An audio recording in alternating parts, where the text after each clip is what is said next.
Hello from National Geographic Education. My name is Kip Hotman, and this is Explorer Classroom. At National Geographic, we use the power of science, exploration, education, and storytelling to illuminate and protect the wonder of our world. Explorer Classroom connects students worldwide with our National Geographic Explorers for short lessons and time for your questions. Today, we are joined by Pristine Seas expedition leader Paul Rose, one of the world's most accomplished science divers and polar explorers. Paul helps scientists unlock and communicate global mysteries in the most remote and challenging regions of the planet. Paul has worked with the Pristine Seas team for 9 years, and today he will share stories of his experience leading expeditions and discuss the benefits of marine protected areas. Pristine Seas is a project that combines exploration, research, communications, policy, and media to protect the ocean's vital places. Since its beginning in 2008, Pristine Seas has carried out 36 expeditions around the world and helped inspire the creation of 25 marine protected areas covering 6.5 million square kilometers of ocean. Wow, that is a huge area. This area is more than twice the size of India. But before we get into today's lesson, I'd like to welcome our registered viewers who join us from around the globe. Special shout outs for today go to Hero, Ulysses S. Grant Elementary School, Creekside High School, Rutland Middle School, Daycroft Montessori School, Evergreen Elementary School, and all of our homeschools out there. We are thrilled to have you all here. And with that, let's get this Explorer Classroom started. It's time to turn it over to Paul to share all about leading expeditions for the Pristine Seas project. Take it away, Paul.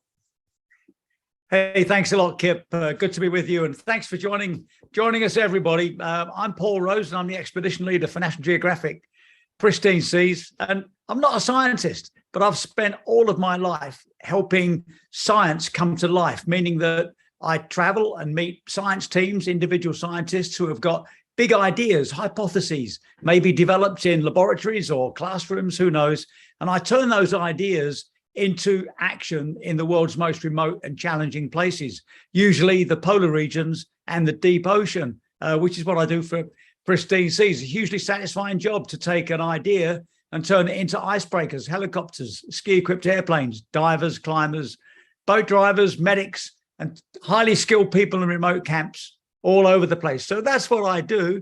And here's my story to help, as I say, bring it to life.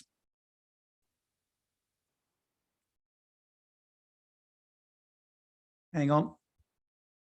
There we go. So say I'm Paul Rose, and my job is all about science support, making science happen in remote and challenging places. And this is all about lessons from the wild places. We could learn a lot about lessons from the wild places. And Kip and I were speaking earlier to say, well, imagine us being in school or homeschooled today and thinking, well, we can put the books down for a little while, and the wild places, particularly in the ocean, are going to come into the school today. As Kip says, we've been busy. We've got a project here where we've got 37 expeditions since 2009. We've completed 34 documentary films and lots of short ones. We've managed to, with our partners, to help to get 25 marine protected areas established, totaling over 6.5 million square kilometers. And one of the greatest things we do for outreach and communication is the Explorer Classrooms. We love the Explorer Classrooms, that's for sure. Sorry. But how do we do it? We travel the world, we do all these things. How do we actually do it? Well, we do it firstly by diving. We love to dive. So on the shallow stuff, you can see we're scuba diving. We're using baited cameras very close to the surface. We're using open cameras down to sort of 50, 60 meters. Below 50 meters, we like to use more technical diving. So we use rebreather diving. And then beyond that depth, we use manned submersibles. We've got a great sub on our favorite dive boat called the Argo, which is called the Deep Sea. That takes us down to 400 meters. And deeper than that, we use the drop cameras. These are cameras that go all the way to the full depth of the ocean. They've been all the way to the bottom of the Mariana Trench And the trick, of course, is we do get them back.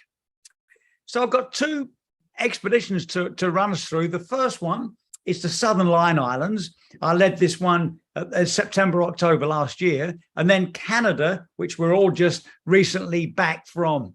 And the Southern Line Islands is an important one because it was the first one that Dr. Enric Sala, the founder of Pristine Seas, really went to. And this was a key expedition because he found there reefs so pristine that he said they just had to be protected. No one had seen anything like it before. They were so beautiful. So these were protected by the Kiribati government in 2009. So our visit back last year was a great sort of health check. Does marine protection actually work? So there they are. They're in the pretty much Central Pacific, and it's a chain of unbelievable, beautiful islands. Well, all Pristine Seas expeditions start with a picture of that ship. It's a ship of the expedition, whichever one. And this is the Offshore Solutions. She came all the way from Australia to help support us. And then from the operations and logistics side, the excitement really begins. It's this business of loading the ship. And the thing begins to come alive. All that stuff that we packed up months ago and all that stuff that we planned and organized arrives on the dock. We get it brought on board, from scuba tanks to recompression chambers to loads of technical science gear. And there's a lovely moment where we all meet in the bridge and the captain and his team briefs us about operation on the ship. We make sure that we have briefed them as to how we're going to do it. I have some more technical discussions with the captain as to how we're really going to operate. And finally, we sail away. And that for us is a wonderful moment. It's a pretty emotional moment, really, because we've done it. We've spent all the months and sometimes years getting it together.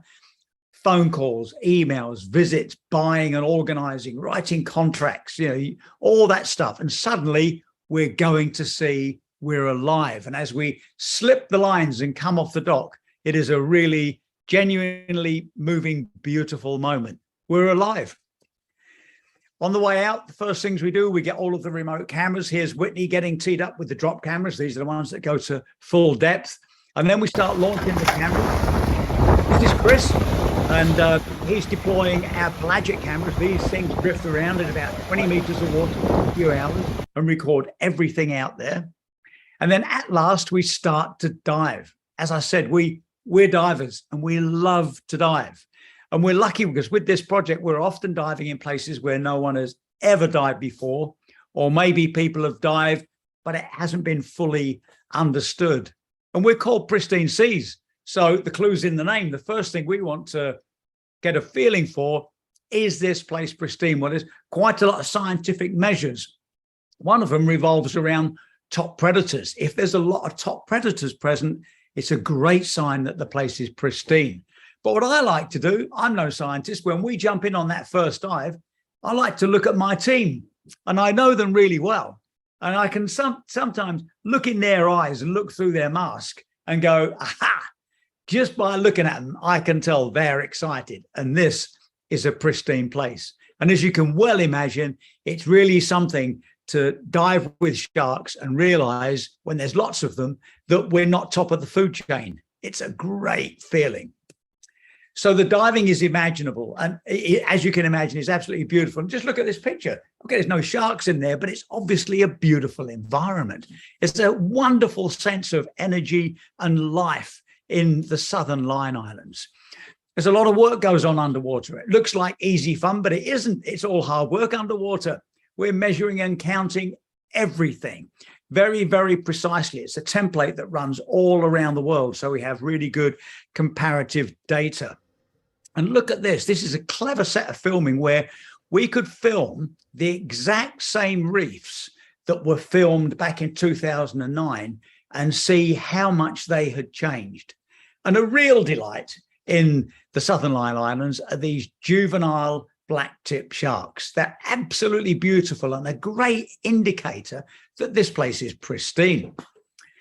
Birds were a thing. Southern Line Islands, we normally we look underwater. That's where we work. But the birds liked us in the Southern Line Islands. And they come, this is one of our scientists from Plymouth University in England. Kieran, he had a bird on his head. We had birds visiting on board the boat. And our great benthic scientist, Kike Ballesteros, had this lovely moment. Now, our dive was fantastic. So, and now after the dive is even better because I have a nice bird that fall in love with me. I cannot be like this forever. So Kiribati is such a significant place that is a new article written by Dr. Enric Sala that is available to online subscribers right now. And you'll see it in the printed magazine in next month's magazine. It's a beautiful thing because it describes exactly as to the value of protecting pristine areas of the ocean. All of the stresses that happened in the ocean between 2009 and today, which were mostly climate change, the ocean warming up and therefore damaging and sometimes killing the coral, we proved that by this part of the ocean being protected, it was more resilient to those effects and is more pristine than it was even then. So it's a beautiful, beautiful article. I do encourage you to see it. So now we go to the other part of the world, Canada. We're all just back from the Canadian Arctic, a great journey, 10,000 miles from Nain in Nova Scotia, down there at the bottom of the image, all the way through to Hudson Bay and back again. Once again, we start with a ship. In this case, it's the Polar Prince, a wonderful ex-Canadian icebreaker, really good. She's a great ship, very capable, and certainly can work ice without any difficulty. We were working with a group of Inuit nations to help them learn a bit more about their region and help them in their quest to have these marine protected areas established in their region. So it was a hugely important project. And sometimes there was 60 of us on board the ship. Working the ice is a tricky business. Even with the most modern ships and modern equipment, you need a really skilled captain to get you through conditions like this. And most of those waters up there are uncharted, meaning they're unmapped. There's no accurate depths. So you could easily run into hidden islands, hidden rocks, and shallow water. So we often sent the Zodiacs ahead to measure the water to make sure it's safe. And if you're thinking of a good job in remote places, in exciting places, you might want to think about becoming a boat driver because you can do that for a living. Eventually, we'd arrive in these kinds of places, and this is Nunatsiavut Fjord in Nunatsiavut, a beautiful place, really wonderful to be there. And it was interesting that most of the local communities could not get to these places anymore. They used to live in these places. They'd have summer camps and sometimes winter camps as well. But now they can't get to these places anymore. So it was very important that we were able to bring them with us. You know, it was their expedition, really. We really ran behind them, and it was a wonderful moment for them to get to their home regions. Of course, when we get to a place, the first thing we want to do is we want to get diving. It's a good picture there of Kike, and you can see that he's wearing a fairly baggy suit because that's a dry suit.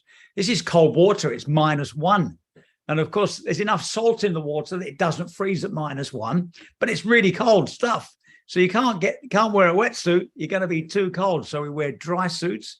Inside the dry suit, we're wearing loads of really thick, warm gear. And even better than that, we're wearing heated vests and heated gloves. So we're warm and dry in there while we're doing our work. Even so, we still get a bit cold, and most dives are limited to about 45 minutes long, whereas they're much longer than that in the warm tropical waters. There are a lot of people that look at these cold waters in polar regions and think, well, there's probably nothing living down there. And of course, the reverse is true. It's very nutrient rich, very beautiful water. And in fact, this picture here, the thing on the right with the fingers sticking up, that's an anemone. And anemones look pretty benign, as just they're sitting there, almost like a sort of underwater flower, I suppose. But that one's actually eating a fish. That's a fish gone in there, and the anemone is eating that. And here's the anemone eating a jellyfish.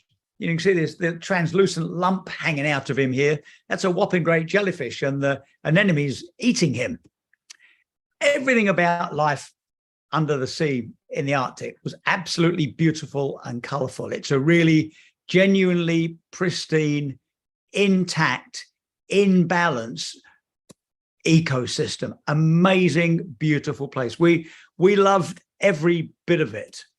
Even when the diving was like this is in James Bay, and vast amounts of fresh river water runs into James Bay, bringing in a lot of silt, but it's not dirty silt, it's just clean silt. You can't see much in it. And it enabled us to dive and look at the kelp and record the kelp and record all the other weed in there that is important part of the balance of the ecosystem up there in the Canadian Arctic. And things like this, you can look at this and think, oh, what are all these tiny little fish? So what? Well, these are the fish that the beluga whales feed on. And in fact, there's so many of them that 55,000 beluga whales migrate into Hudson Bay every year. It's the largest migration of beluga whales anywhere in the world. And it's a great demonstration of how tiny things drive big migrations. These drive the migrations of the beluga whales, just like the mosquitoes and flies drive the migrations of caribou across the Arctic. So there's our beluga whales. They're the ones that come in, and we found them iconic, beautiful whale species to be with. They're called canaries of the sea because of their beautiful song. I suppose we all have favorites when we're diving in places like this, and this was one of our favorites, these beautiful sea angels. They're not very big, but they're incredibly beautiful, wonderful things to see. And of course, when you're working in these kinds of places, you need techniques. And this is one of our Inuit partners operating his drone from the beach in the Arctic, but it's so light. I mean, it's 24-hour daylight during the summer, so he had to hide under a big pile of clothing in order to see his screen so he could fly the thing properly.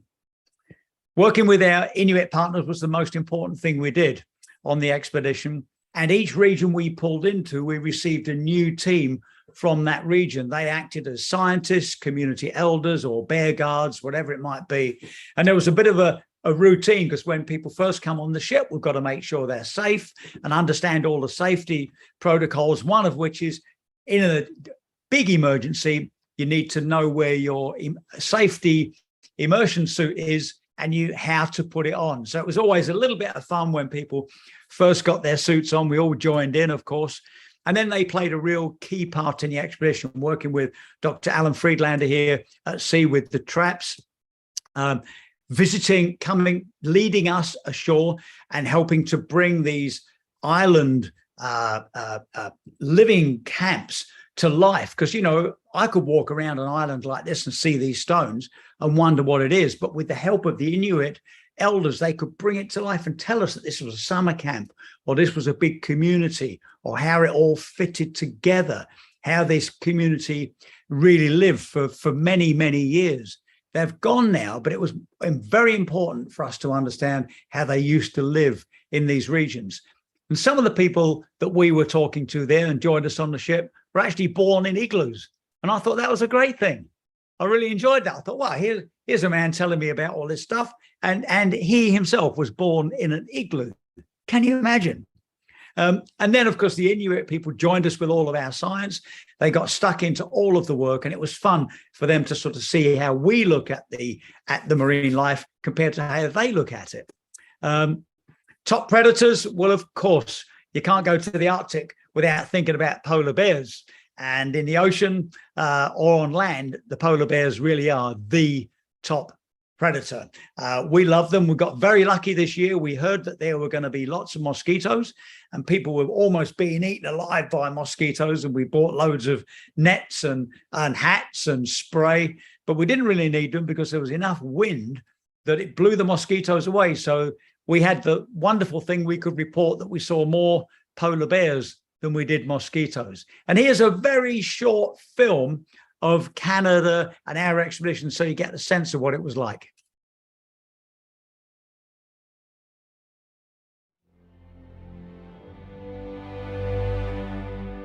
Going back to our homeland, our ancestral homeland, for decades, nobody has lived there anymore. To be able to share in this experience with the elders and to hear the stories that they have to tell.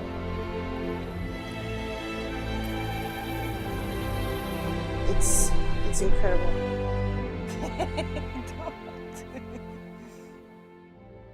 The Torngat Mountains have always been referred to as the gift of our people to everyone.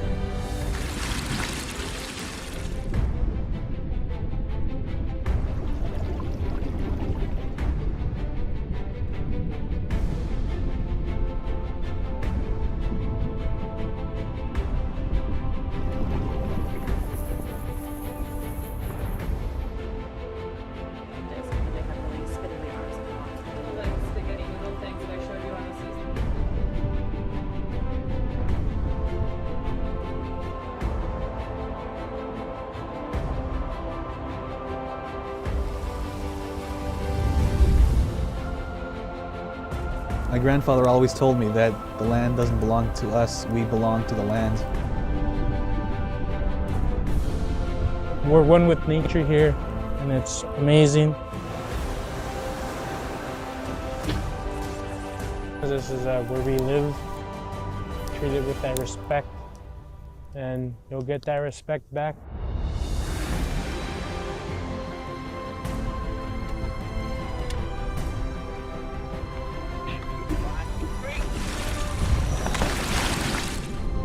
We're gonna look for different types of ecosystem that makes up the coastal biodiversity of this area.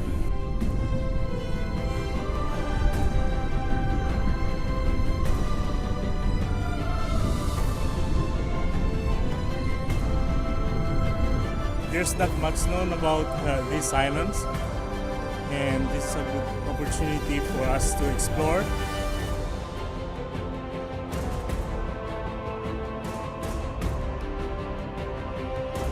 My father used to tell us that there's nothing here but polar bears.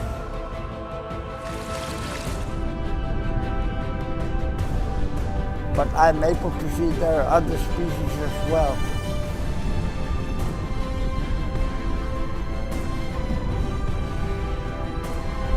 We have to protect these islands for us to keep on having bears from time after time, generation after generation.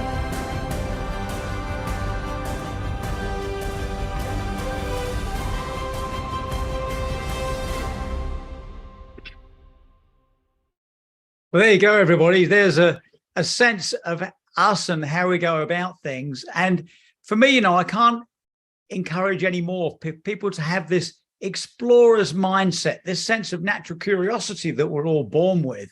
And I do encourage you to go for it. If you're wondering, well, what can I do for a living, or where's the school going to go, and whether you're going into science or geography or politics or business, somehow try and have that explorer's mindset. It's a very healthy way of being, and it helps you sort of ground truth the planet for yourself. We learn a lot these days, don't we, online and all the rest of it, but you need to get out there, get in there amongst it yourself, and have that sense of ground truthing the planet for yourself.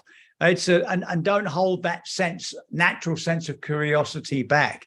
And then if you're a little bit older and you're thinking about what to do for a career, then I tell you, science support is a pretty good one, because it gets you into some really amazing places and really making a practical difference to the planet. So thanks very much, everybody. That's me, and I'm ready for questions.